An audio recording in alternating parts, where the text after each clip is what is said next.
If anyone wants to learn how to do that, I can teach you later. Yes, this is a lost art. I think I've told you before. I have stopped septic trucks, police officers, husbands picking up their wives at the airport. Really, I stopped a basketball game one time. I didn't mean to. The referee got so mad. He stopped the game, and he looks up in the stands, and he goes, "Who has the whistle up there? Who has it?" And I'm just like, I don't have a whistle. I know how to, but I don't have one. Okay, well, welcome to, what is this called? Witnesses to Hope. Yeah, very good. Witnesses to Hope. I know, Sister Dorsey's giving me a look like, you are such a nerd. But anyway, welcome. We're glad that you're here. This is not the capital campaign. Witness to Hope, or that they stole our name. That's just so wrong. So anyway, we have a really good treat tonight. One of my ancient friends, ancient, Deb Herbs, and I go way, way, way back, and she said, now you're going to hear the real story tonight. So I'm really excited to hear Deb speak tonight. And I'm just going to start with a passage that was actually, they stopped at this, right before this verse in Romans chapter 1. And it's a verse that I want to use, and I'm especially thinking of our speaker tonight. So let's pray. In the name of the Father, and the Son, and of the Holy Spirit, amen. Paul is writing to the Romans. He's writing from Corinth. This is a really old letter. It's from about 57, 58 A.D. He says, to all God's beloved in Rome who are called to be saints, grace to you and peace from God our Father and the Lord Jesus Christ. First, I thank my God through Jesus Christ for all of you, because your faith is proclaimed in all the world. Now, in my Bible it says, first, I thank my God for my buddy, Debbie, through Jesus Christ, because her faith is proclaimed in all the world. Lord, I thank you for Deb. I thank you for her life, for her surrender to you, for the many ways that you're using her. We just pray, Lord, that you would anoint her this night as she speaks to us. All glory be to the Father, and to the Son, and to the Holy Spirit, as it was in the beginning, is now, and ever shall be, world without end. Amen. Father, Son, and Holy Spirit, amen. Come on down, Herbie. Is there anyone here, for the first time? We're going to record you. Busted this. Anyone here for the first time? Wow. Welcome. We won't make you say your names unless you want us to. Do you want us to? Janine, you want to say your name? I'm Janine Bartholomew. Janine Bartholomew, welcome. I'm godmother to one of her kids. Whatever. Okay. I'm one of Debbie's too. That's right. It's not about you. Is that on tape? Oh, okay. Ilana, right? Did I say your name correctly? Alana. Oh, for crying out loud. I'm sorry. You know you have Annas and Annas and Alana and Elaine. Okay. And there was somebody else. Welcome. And? I'm Leah. I worked with Sister Mary Ann. I was on a mission trip with Debbie. Yeah, you look really familiar to me. Well, welcome. So, okay, I'm going to shut up now. Which one? I don't know. Oh, yeah, no, record. yeah, you got it? You got it? Okay, it's all yours. Okay, I'm ready to go. Okay. I think it's running, Let's see. just to make sure. It's blinking. So high tech. Wait, let's pause. Okay. Well, this is cozy. I was hoping it wasn't going to be in the church because it's nicer to just be closer together. Sarah, I'm going to give you some money. You can go out for a coffee. Yeah, I would. Right? You want me to leave? I could leave. No, this is like interestingly awkward having someone who's part of my story here. But I think the Lord is in this, and He's going to use it. So.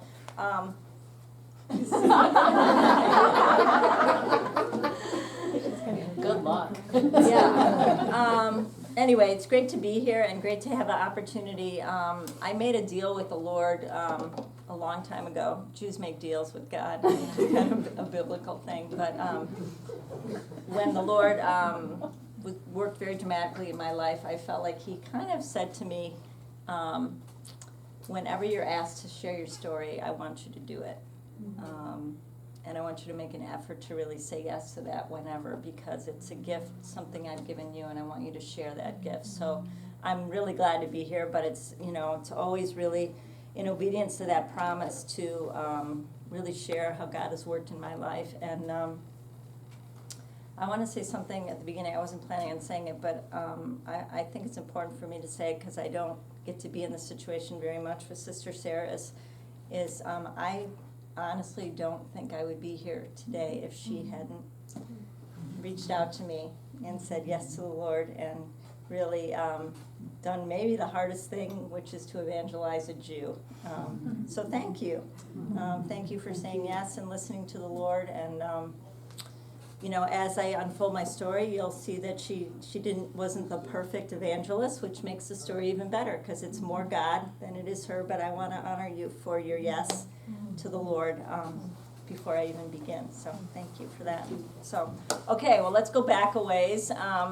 I grew up in a Jewish home on the North Shore of Chicago, and I grew up with Jewish friends and Jewish family and Jewish schoolmates, and I pretty much thought everyone in the world was Jewish when I was growing up. I'm sure some of you felt that way growing up Catholic. I really didn't know that I knew there were other world religions out there, but I didn't really have contact with people who were really living and believing their faith. And so back in the Dark Ages, before the World Wide Web, that's Grace, there was a time back then, it was very conceivable that I was really cut off from knowing more about Christianity in particular, especially living in a home where we were very Jewish, and really I would say the goal of my grandparents and my parents was really to keep us Jewish. And it sounds kind of funny, but there's a very big stress on no intermarriage, and that we're really supposed to maintain our Jewish identity, and that's very hard to do if you're going off and kind of marrying Gentiles and intermarrying and stuff. So that was a message I got very early on, that you're Jewish. You will always be a Jew, and you should do nothing to really jeopardize your Jewish identity. Like I said, I was one of 4 kids. I have an identical twin sister, and an older brother, 2 years older, and a younger brother, 4 years younger. My dad's parents were very well known in the Jewish community in Chicago. My grandmother was the president of a Jewish organization called Hadassah, which is the biggest charitable organization in the world, and she was president of the Chicago chapter, which I think had probably the second largest number of Jews in the States. So even before I was born, my grandparents were raising money for the state of Israel. They were very good friends when they went to Israel with people like, I don't know if these names will mean anything to you, Golda Meir, Yitzhak Rabin, who else? Moshe Dayan. These are like heroes of the state of Israel. And my grandparents knew them all. When Eleanor Roosevelt came to Chicago, she wanted to meet my grandparents because they had played such an important role in the state of Israel. So this is what was drilled into me from the time I was very young. Not only that I was a Jew, but that it was significant that my grandparents were Zionists. So I was very, very happy to be a Jew, very proud to be a Jew, but really did not know anything, honestly, about Christianity. I knew Jesus was like the founder of a world religion, that he was someone who lived in history, who was, in my mind, he was a Christian, but I didn't know anything else about him. So anyway, I don't want to take a whole lot of time to talk about like my childhood growing up, but I think it was fairly like dysfunctional, like a lot of people, without saying a whole lot more about that. But obviously my parents loved each other very much, and had a lifelong marriage together, which nowadays is not something you take for granted. And we grew up very much going to synagogue, and when my sister and I were 13, we were bat mitzvah. How many of you know what a bar mitzvah is or bat mitzvah? Okay, looks like most of you do. So it's very much like confirmation. It's a rite of passage in Judaism where you study for a whole year under the rabbi. They give you a portion of the Torah that you memorize, and you learn how to chant in Hebrew. And then you get up in front of the whole congregation and your family and your friends on this one special day. And you tell everyone why you're ready to be an adult member of the Jewish faith, which is kind of a joke because most 13-year-olds aren't really ready to be a member of the human race. So it was kind of a joke, but it's a big deal, you know. And so it was a big deal to us to be able to do that. And so in many ways we were very, very much into our Jewish faith on the weekends, and then during the week we were very much like normal kids. When I was 15, we had something happen in our family which I think really began to impact me. I would say from like 12 to 15, I was really in a place of saying, is God really there? Is God real? Does God even exist? Kind of, I think, the normal questioning. But I didn't have anybody kind of speaking into my life saying, yes, of course he does. And yes, the stories in the Bible are really true. And so for me, it was kind of just something I did, a cultural thing I did, part of my culture. But I don't think I ever experienced God at that point being like in my life and being real and being personal. So when I was 15, my brother Mark was a freshman at a university, and my sister and brother and I, the three of us, the three oldest kids, were invited to go on a vacation with some of our family to the Bahamas. And when my sister and I got to Florida, we were going to meet my brother Mark there a couple hours later because he was finishing up some finals. We were met at the airport in Florida at the gate. Back then you could actually go to the gate, and we were met there by some family friends who said, your brother, we just got a phone call from your parents, and your brother's been in an accident on his way home from school, and we'd like to take you home with us until we have more information about it. So we went to these people's house, and I still remember the day so clearly. We were just waiting, and I remember standing in their yard next to their swimming pool, and I remember praying. And I remember really praying for the first time in my life. And I had said a lot of prayers growing up, a lot of prayers in Hebrew, and spent a lot of time in synagogue. But I think it was really genuinely the first time I tried to reach out to God and to really talk to him. And I remember just saying, God, I don't know if you're real, and I don't know if you're here, but if you care, save my brother's life. And it probably was just a few minutes after I prayed that prayer that we got a phone call saying that my brother had been driving home on a snowy night on a 2-lane highway and had been run off the road by a semi-truck, not wearing a seatbelt, and had died in a small hospital before my parents could even get there. And I remember when I received the news, almost instantly my reaction was, God, where are you? Where are you? How can you let something like this happen?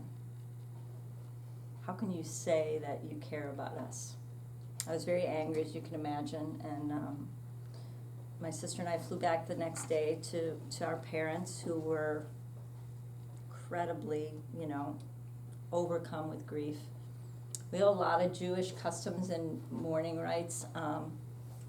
People come to your house for several days. It's called sitting Shiva, and they bring food and they pray with you and talk. And I remember going around the house during these 2 or 3 days and just talking to different people, like, where is God? How could God allow this to happen? And everyone kept pointing me to the next person. Like, I sat down with an aunt, and she pointed me to a teacher, who pointed me to a friend, and then finally I ended up sitting down with the rabbi, who was like 120 years old. And I just poured myself out. I was so angry, and it just asked all those questions, just came rushing out of me. Why does God allow horrible things to happen to good people? And then finally I said, and what happens when we die? What happens when we die? And he sat there and he looked at me, and he was quiet for what seemed like forever. And then I remember the 3 words he said to me, which were just so shocking. He said, I don't know. He said, I don't know why God allows these things to happen. I don't know what happens when we die. And that just kind of fueled my rage. Because I was like, are you serious? You're like, you represent my faith to me, and you don't know why? You can't answer the biggest questions that are out there. And so I remember at that point kind of making this decision that if God wasn't real, or God wasn't there, or God at least didn't care about me in some personal way, I was just going to live my own life, and I was going to live as if he didn't exist. Because if he was a God who cared and he allowed horrible things to happen, then why should I care? I mean, it was a very, a decision fueled by a lot of grief and a lot of teenage angst, but that's where I was. So the rest of my high school years were just really filled with 2 goals. One goal was to go to a good college and get out of my house and really kind of take ownership of my life and make my life something. The second goal, which was a little bit contrary to the first, was to kind of do everything I could to block out the fact that I was living in a house with so much grief. So it meant partying on the weekends and, just focusing on friends and, without going into a lot of detail, looking for a lot of love in all the wrong places, and just really kind of living as if, nothing mattered except that moment. Is that like background music? Such good timing. How about some 70s rock and roll? That would be a little more appropriate. Sorry. No, it's okay. They're reposing the Blessed Sacrament. We did not It's time appropriate. So on the weekends I was doing all that stuff, and during the week I was so focused on studying and getting good grades. And so I began to apply for colleges, and I got in my mind that I wanted to go to the University of Michigan. I had no clue why I wanted to go there, except I think they had a good football team back then. But I didn't know anybody. I was pretty shy, actually. A lot of people don't know that about me because I speak a lot, but I am actually by nature rather shy. And so here I am thinking I'm going to go off to this huge university by myself. But I was determined to go. So I remember we got our letters in the mail. My sister and I, we both applied to Michigan, and I remember I got mine on like a Wednesday, and it was the acceptance letter, and she got hers on a Thursday, and it was the rejection letter.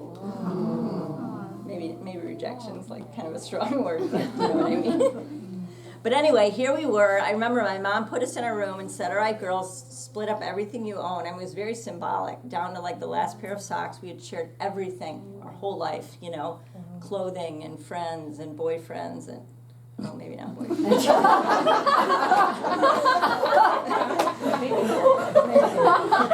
Everything, socks and underwear. And we sat there in the room until everything we owned was divided to the last thing. And it was like very symbolic. It was like we were both getting ready to go off our own ways. And so I went off to Michigan. She went to Indiana. And my parents drove me up to Michigan. This is how desperate I was, you guys. I didn't even visit the school. I mean, can you imagine, like, going someplace and not even visiting there? And I remember, I'll just tell you this because you're Ann Arbor, so you'll appreciate it. I remember we drove in the back way off State Street, and it was like a dump. Like, I mean, it's a lot nicer now than it is, but coming up, like, old State Street, like, past, like, Yost, and I'm like, I'm going to school here? This place is like a dump. But anyway, I got put in Bursley Hall, which was clearly away from where I wanted to be, and I was like, okay, I'm gonna like really make a go of this, and I'm sure there's tons of Jewish kids on campus. It's I was bummed I didn't get put in Mojo, which was called Little Israel, which is where all the Jewish kids were. But I'm like, okay, I'm gonna meet other kids. So I go up on my floor. I wouldn't even let my parents come up to my room. They like left me in the lobby there, and I was like. And I was kind of crying because I was like so relieved to see them go, and also like scared to death. Like, okay, you wanted this, now here we go. So I was rooming blind with a girl named Lori Brown, who I'd never met. She was from I don't know, where she's like south. Flat Rock. Yeah, Flat Rock or something like that, or Rockwood or something. I thought, well, Lori Brown, she's clearly not Jewish. But I walked up and down the hall even before I moved my stuff into the room, and it was a freshman hall, and so they had all the girls' names on the doors, and I was like, there's nobody Jewish on this floor. And you ask, well, how did I know? Well, you know. Oh, yeah. So, just by the names. So I go in, and I'm like, okay, I need to meet Lori. And back in the day, that was before they, like, really strategically put you with someone who was similar to you. It really was a crapshoot who you got. And so Lori had been there for the whole day. Her whole side of this tiny room was already set up. And I remember thinking, I'm going to be really outgoing. And so I went up to her, and on her dresser was this picture. And I remember looking at the picture and pointing to this guy and saying, well, that guy's pretty cute. Is he your boyfriend?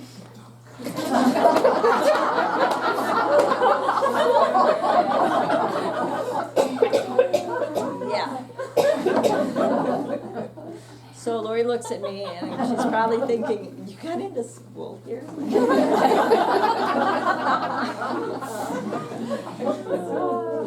So she's like, you don't know who that is, or something like that. And I'm like, no. And then she said something really strange. She said, his name is Jesus, and he is my boyfriend.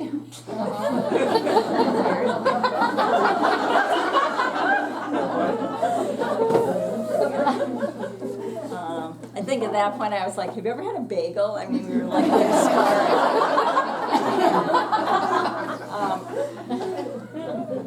So here's what I find out about Lori Brown. My first roommate, my first experience of Michigan, my first Christian. Lori was a Catholic who the summer of her senior year of high school had really encountered the Lord. She had been invited to a course called the Life in the Spirit Seminar, had really met the Lord, and had come to Michigan really wanting to live her Catholic faith and really live for the Lord.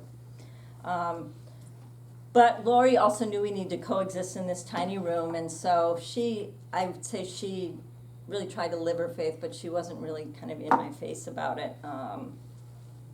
But it was clear to me that she, just by her, the artwork in her room, that she believed something different than I did. So I began to meet other girls on my floor, and there was a girl on my floor who I thought was really crazy in kind of a fun way, and her name was Sarah. I'm pretty sure she had Converse high tops at the time. So she also played guitar, and she walked up and down the halls at different points, like just asking people if they wanted to hear songs. Do you remember that? In case I can pretend. Yeah. Anyway, Sarah and I became friends, and we had almost nothing in common except one thing. We both were athletes, and we both liked to play sports, and so we found ourselves going to North Campus Rec Center together and signing up for playing on teams together, basketball and playing racquetball and doing other things. And I don't know how much in Sarah's mind, how intentional she was, probably somewhat, but we began to just have a friendship, and we began to kind of have these pretty epically failed debates from the Old Testament and the New Testament, because I know I didn't really know that much about what I had learned, and she was a Catholic, so I don't know what she knew at that time about the scripture. Not much at that time. I know more now. So what I want to say is what was happening here is obviously in retrospect was probably what you call relational evangelization. It wasn't, there wasn't any kind of plan where she sat down and kind of explained things to me theologically, but there was definitely, which was probably good because I would have pushed it away. But we became friends, and then I discovered there were other girls in our hall who were also Christians. About a month or two into the semester, I was taking a grade books class, and the professor asked us to read something from the book of Romans and to write an essay on it. And I remember afterwards I went up to him and said, that book was not on the book list. I don't have the book of Romans. And he said, it's in the New Testament. And I I said, I'm not allowed to have a New Testament, you know. My grandfather won't contribute to my tuition.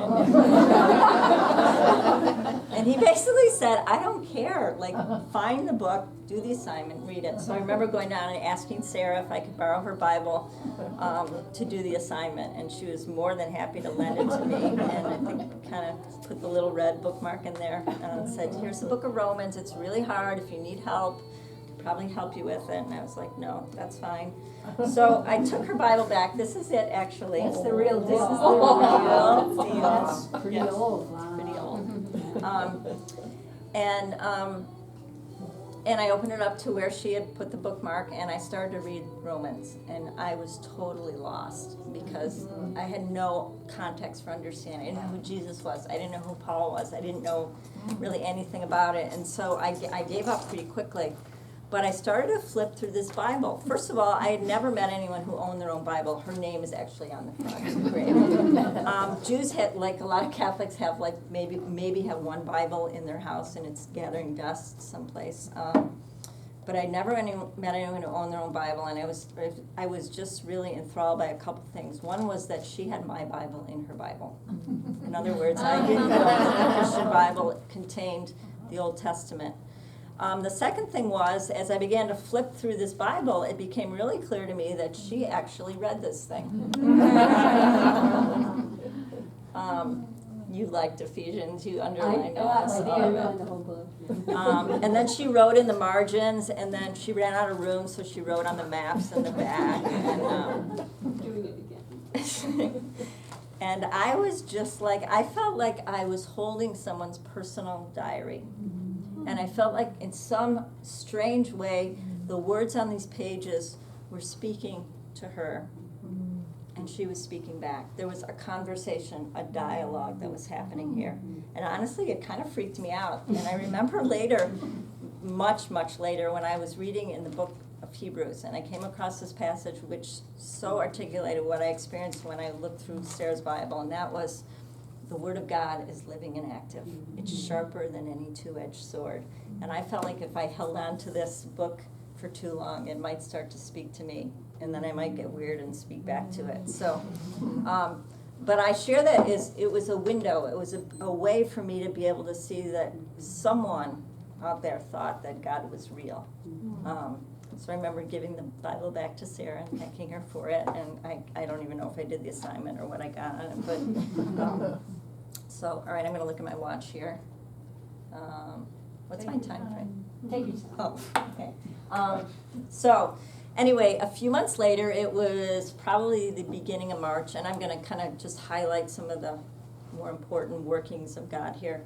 There's a lot in between that I'm not going to say, but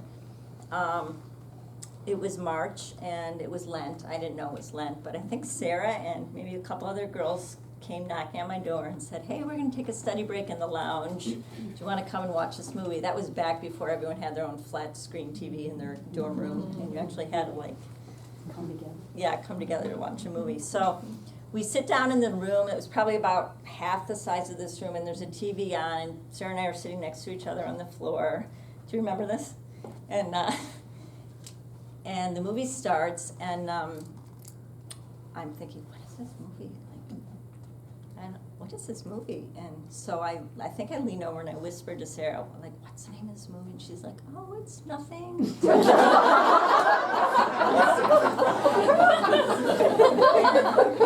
So slow. Yeah, I was like, what is, and then it comes on, and it's like Jesus of Nazareth. Have any of you ever seen that one? Oh, yeah. Yeah, it's the one where Jesus never blinks. Yeah. You have to go back and watch it. But anyway, immediately I thought, I need to get out of here. Like, it's another, red flag.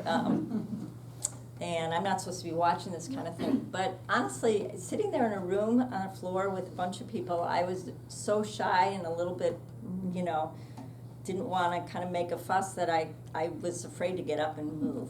So I watched this as the story of Jesus' life begins to unfold. And I remember at a certain point, pretty early on, I turned to Sarah and I whispered to her, he's Jewish.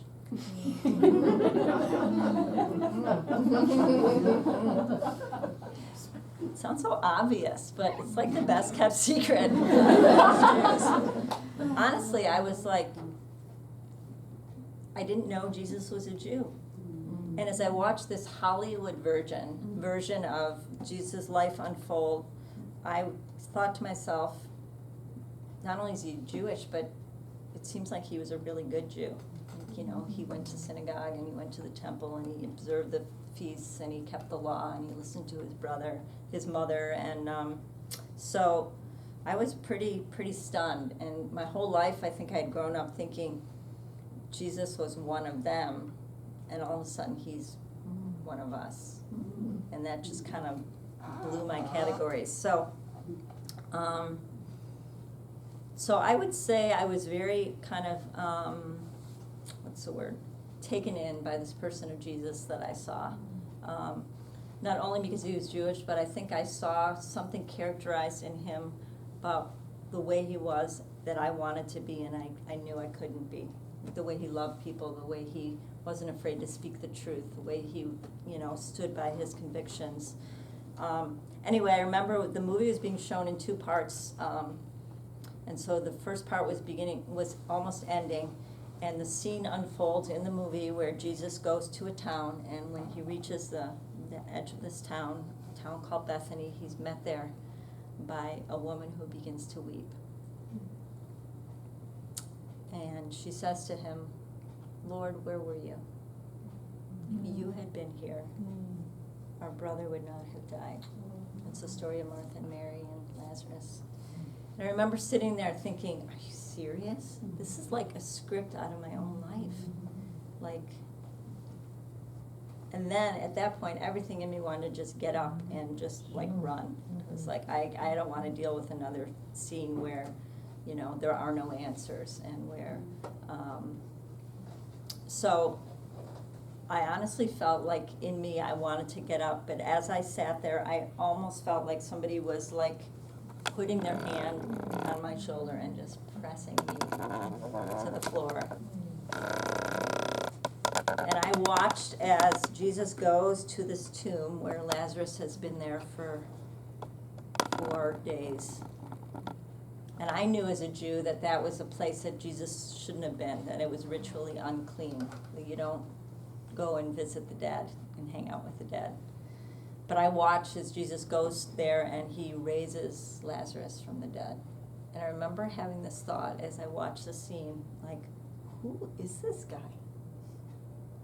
Is he the one? And when Jews say, is he the one, that means, is he the Messiah? Is he the one that has power over death?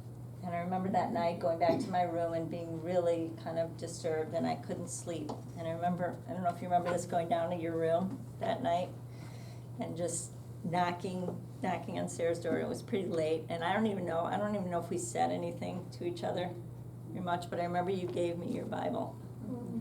And I remember taking it back to my dorm room, sitting in my beanbag chair, and finding the ribbon, which happened to be, I think, in the Gospel of Matthew, and sitting there and reading Matthew, Mark, Luke, and John. And I remember I came to the part in John where Jesus says, "I am the resurrection and the life. Whoever believes in me will never die, but the one who believes in me will live forever." And that was the scene I had just watched. And I didn't know what most of those words meant, but I knew that there was a promise implicit in those words. And I knew that I needed to find out what the truth was. And so I prayed for the second time in my life. That night, I said, "God, I don't know if you're real. I don't know who Jesus is. But if he's the Messiah, show me and give me the faith to believe." And I prayed that prayer with so much, very earnestly, and nothing happened. Nothing. No one delivered a free pizza. No signs, But I brought the Bible back to Sarah, and I think pretty much she said, "Why don't you hang on to it for a while, and why don't you kind of keep reading?" And so we were getting toward the end of the school year, and I took that Bible home with me for the summer. And I remember like reading it at night under my covers with a flashlight in secret. And I began to read in all earnestness what Jesus said it meant to follow him. And I was shocked because I thought, is this what Christians believe? Is this how Christians live? When things like, whoever does not hate father, mother, sister, brother for my sake is not worthy to be my disciple. So I read a lot of things that were really resonating with me, and for me at that point it was like I'm searching after truth. I never thought I was converting. I never thought I was doing anything that was contrary to my Jewish faith. So I think Sarah came and visited me one time in the summer, and I went back to school in the fall, and a lot of different things happened, but I remember saying to Sarah, if Jesus was a Jew, why aren't there other Jews who believe in him? And she's like, oh, but there are. I know somebody. So, I know a girl. Do you want to meet her? And I'm like, no. So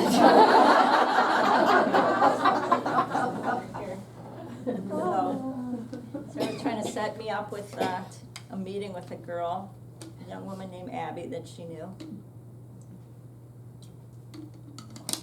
And so it was the beginning of the school year, and I was going to services for the High Holy Days for Yom Kippur on campus at the Michigan Union. And there were tons of other Jewish kids there, and I was coming out of the Michigan Union, and I, literally bumped into this girl, and we began to walk through campus together, and we got to the point where we were going to part ways. We were by the law quad, I think, and she's like, hey, can I just tell you something? She's like, I want to introduce myself. My name is Abby, and I am from Connecticut, and my grandfather's a rabbi, and when I was 17, I fell in love with this guy named Jesus, and I believe that Jesus is the Messiah. Thought you might want to know that. Yeah, so Abby was my first Jewish, Messianic Jewish friend, and we became good friends, and it was another point where God was trying to reach me and touch my heart. I went home, I continued to read the Bible, and every night I was living back in Bursley at that point, and Sarah was not in the dorms at that point.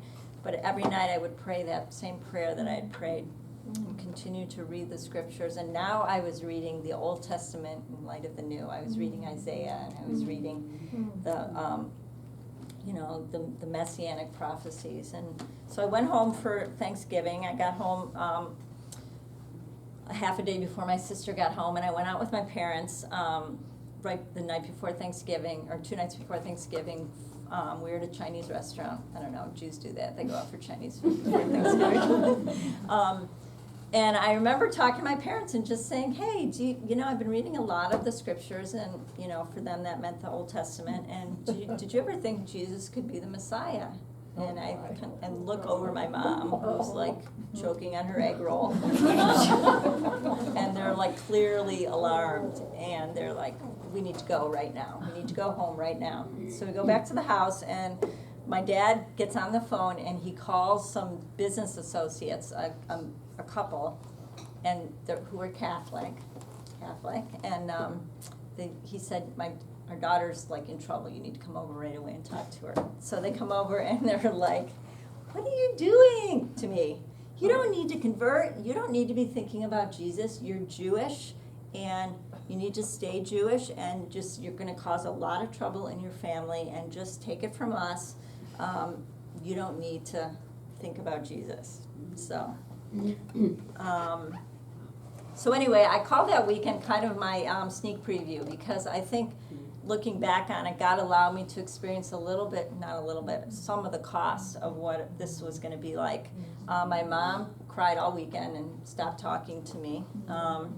And my father they were just clearly upset. And as I was getting ready to go back to school that Sunday, my dad grabbed me and he just said, promise me one thing. He said, I will never ask you anything in your life again. That's called Jewish guilt, by the way. But he said, promise me you won't convert. And it's not like I was running back to convert or anything, but for me, I was seeking truth. And I said, Dad, I can't I can't make that kind of promise to you, but I promise that you'll be okay, that I'll be okay. And I mean, what could he do? He couldn't lock me up. So went back to school and continued to pray that prayer. And just a few days after I got back from Thanksgiving break, I had a dream. And probably one of the most vivid dreams I have ever had. But in this dream, I was standing in this long, dark hallway, and I heard a voice call out to me, "Who do you say that I am?" And I couldn't see anyone. And I said, "I don't know who you are." And then a second time, "Who do you say that I am?" And as I looked down this long hallway, I just saw the shape or an outline of a person. And I said, "I don't know who you are, but I want to know." And then a third time, "Who do you say that I am?" And standing in front of me, as I looked down this hallway, was Jesus. And I remember just saying, "You're Jesus, you're Jesus." And then I woke up from the dream. It was just so vivid. And I think right away that morning I was going to the gym to work out. I think I was meeting Sarah there, and I remember telling Sarah, "I had this dream," and I explained it to her, and it was so vivid. And I'm like, "Do you think there's anything to it?" And she's like,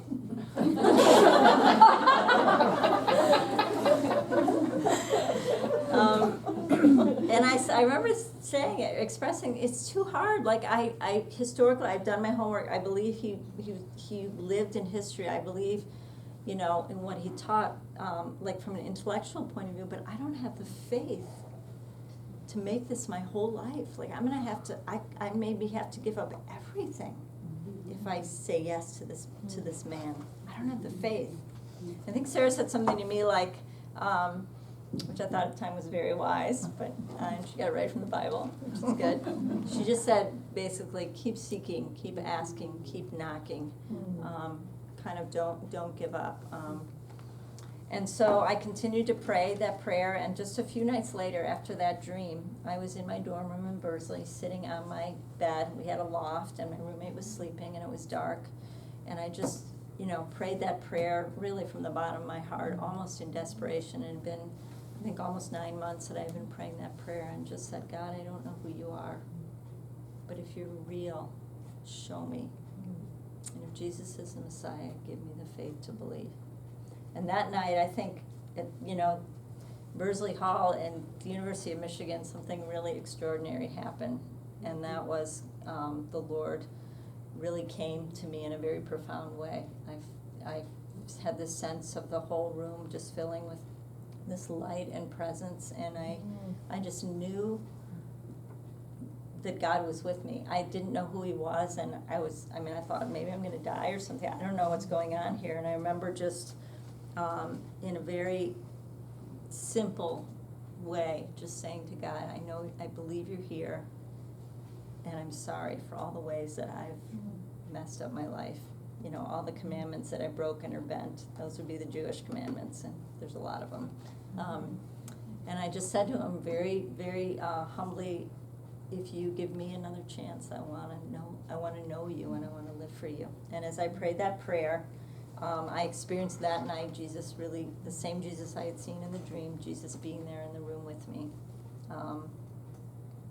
And I saw him holding his hand out to me like this and offering me something, and there was nothing that I could see.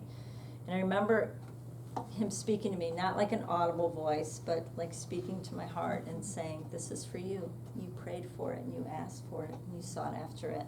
This is faith. And faith is a gift." And when the Lord held his hand out to me and offered me faith, in all those years of never knowing who he was and all those months of not knowing him at all, in one split second, I just knew it was true. I don't know how to explain it, except somebody out there, please nod your head because you've experienced the same thing, right? You just know that you know that you know. And I knew it was a gift, and I knew that he loved me. I knew he had a plan for my life. I knew that he was walking with me, even though I felt like I was walking headlong into a lot of pain and with my family. And but I also knew it was a choice. I knew that he was offering me something that I had the ability to say no to. And so, you know, I don't know, what do you do when Jesus shows up in your dorm room? Well, if you're smart, you say yes. And so clearly the thing I had been seeking and praying for all those months, the Lord gave to me. And I think, Scripture says Jews demand signs. And I think the Lord had to kind of work in a very profound way to get my attention. So that night in my dorm room, I said, yes, Lord, I want it. I want to know you. And I knew nothing. I don't even know if I'd gotten to Revelation yet, honestly. I mean, I knew very little. But what I did know was that I met the person of Jesus. I met love. And that I wanted to spend my life, my whole rest of my life, figuring out who that person was and walking with him. And so that night, I said yes to him and began that journey of faith, which had a lot of ups and downs and a lot of pain with my family. My family ended up staying in Ann Arbor for the summer, and to grow more in my faith, I found out later they hired a private investigator. I would have done the same thing. It was my kid who followed me around, and went home one time. There was a pretty thick file on me, and they thought I was in a cult. They thought I was brainwashed and all of that kind of stuff. So it was there were some really difficult times where the words of these scriptures really were, I felt like I was living them out in many ways, but also times of great grace and great joy and walking with the Lord and knowing that I was choosing the right thing. Sarah eventually, joined the Servants of God's Love and made her final vows and gifted me with this Bible. Because she said, I can't have more than one, and I feel like you're supposed to have this one. And she said, whenever you go and you share your story, take it with you. And I do feel so much like I take you with me when I do that. And there's obviously more to the story. I'm going to stop so people can ask questions. I eventually came into the Catholic Church, and which is kind of part B of the story. So anyway, thanks be to God.